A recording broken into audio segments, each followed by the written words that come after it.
ሀገራት ከመሬት በታች የተለያየ ጸጋን ሊታደሉ ይችላሉ። ያም የእድገታቸው ምንጭ ይሆናል።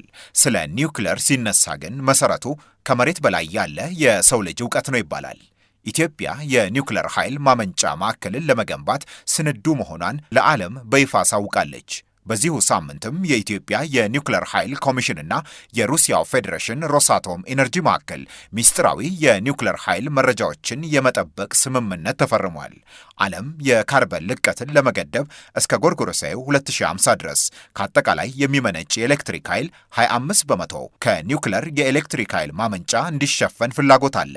ብዙ ሀገራትም የኒውክሌር ኃይል ማመንጫ ባለቤት ለመሆን ጥድፊያ ውስጥ ገብተዋል። የዛኑ ያክል ስለ ኒውክሌር ኃይል ማመንጫ ሲነሳ በስጋትነት አብሮ የሚነሱ ብዙ ነጥቦችም አሉ። እኛም እነዚህን ጥያቄዎች አዲስ ለተቋቋመው የኢትዮጵያ የኒውክሌር ኃይል ኮሚሽን ምክትል ኮሚሽነር አቶ አብዱረዛቅ ኡመር አንስተንላቸዋል። ሀገራት ጸጋን ሊታደሉ ይችላሉ፣ ከመሬት በታች ማለት ነው።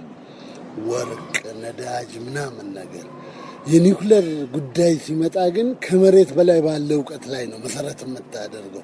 ያኛው ደግሞ የሰው አይምሮ ነው። የኒውክሌር ኃይልን ለማምረት የሚያግዘው ትልቁና አንደኛው ግብዓት ዩራኒየም ነው። አንዲት የአውራ ጣት መጠን ያላት የዩራኒየም ዱቄት የተሞላች መያዣ ሲሊንደር ወይንም ኒውክሌር ፔሌት ከ481,000 ሊትር የተፈጥሮ ጋዝ ከ564 ሊትር ነዳጅ ወይንም ከ1000 ኪሎ ግራም የድንጋይ ከሰል ጋር ተመጣጣኝ አቅም እንዳላት ይነገራል።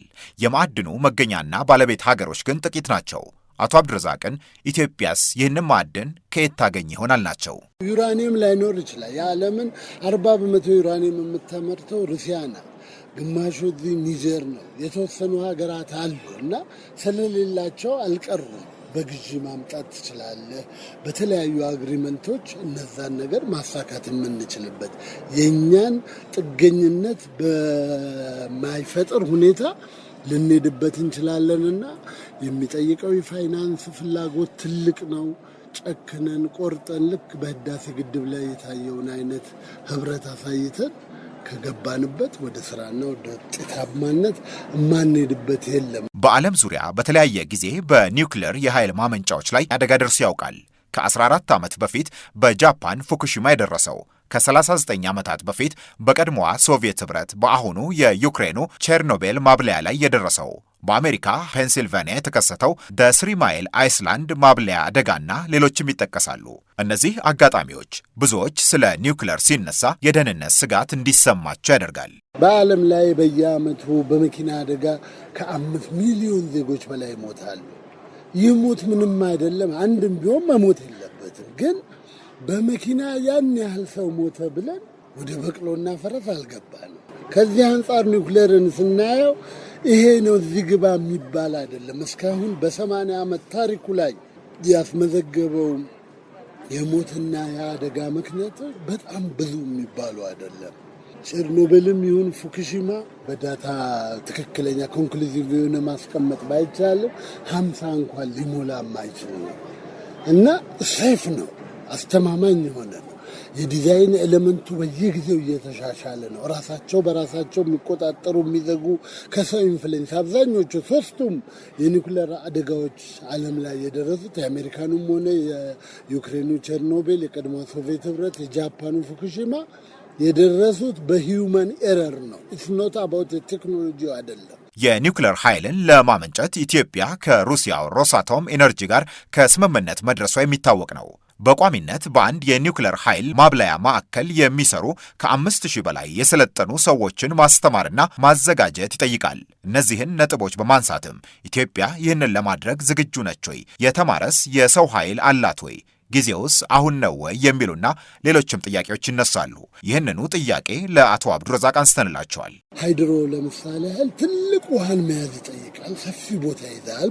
እንደዛም ውሃን ይዘን አሁን ባለው በክላይሜት ለውጥ የተነሳ ድርቅ የሚመጣበት ዘመን አለ። የውሃው መጠኑ ቫሪያብል ያደርጋል። ስለዚህ ሃይድሮ ላይ ብቻ ተማምነህ ኢንዱስትሪዎችን አሳድጋለሁ ብለህ ብታስብ በየመሃሉ የመቆራረጥና ኃይል የማግኘት ምንጭህን ያዳክመዋል። ሶላርና ዊንድም ቀን ላይ ይኖራሉ፣ ማታ አይኖሩም። አንድ ጊዜ ይነፍሳል፣ ሌላ ጊዜ አይነፍስም። ተለዋዋጭ ናቸው። ሁሌም ቀጥ ብለው የሚሄዱ አይደሉም ማለት ነው። ስለዚህ እነሱ ቀጥ ያለ ኃይል እንዲሰጡ ከፈለግ ትልልቅ ስቶሬጆች ያስፈልገዋል ማለት ነው። ሶላር በተለይ በኢንዱስትሪ ስኬል ለማምረት ሰፊ ኤሪያ ነው የሚሸፍነው። ስለዚህ እኛ አሁን እያሰብን ካለ ነው ፈጣን እድገት የማረጋገጥ ሁኔታ ቋሚና ዘላቂነት ያለው ቤዝ ሎድ የሚሰጥ ኤነርጂ ሶርስ ያስፈልገናል። ፓኪስታን ኒውክሌር ኃይልን ለመያዝ እንሰራለን። መብላት ካለብን ሳር እስከ መብላት ድረስ ወርደን የሚሉት ዴዲኬሽን አሳይተው ነው የኒውክሌር ባለቤት መሆን የቻለ። ኢትዮጵያን ልክ በዛው መንገድ ነው መቀነታቸውን ፈተው ህዳሴውን የገነቡት። ስለዚህ ኒውክሌር ምንድን ነው ልዩነቱ?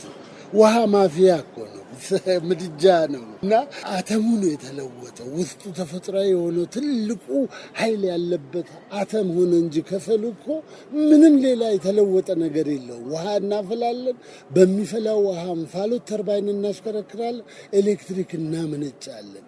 20፣ 30፣ 40 ቶን ከሰል ተጠቅመን አየሩን ቦክለን ሰውን ገለን ምን ብለን ከምናደርገው አንዲት የጣት የአውራ ጣታችንን በምታክል የኒውክሌር ፊውል ፓሌቱ ያን ያህል ኤነርጂ ማምረት እንችላለን። በኢትዮጵያ የኒውክሌር ኃይል ማመንጫን ለመገንባት መቻል አለመቻሉን ለመለየት ከቴክኒክ፣ ከህግ፣ ከኦፕሬሽንና ከፋይናንስ አንጻር ያሉትን ነጥቦች ለመለየት የሚያስችል የቅድመ አዋጭነት ጥናት መደረጉ ተሰምቷል። ፕሮጀክቱም የዚህን ጥናት ውጤት መነሻ አድርጎ የተጀመረ ስለመሆኑ ተሰምቷል። በእቅዱ መሰረት ኢትዮጵያ ከ10 ዓመት ባነሰ ጊዜ ውስጥ የኒውክሌር ኃይል ማመንጫ ባለቤት ትሆናለችም ተብሏል።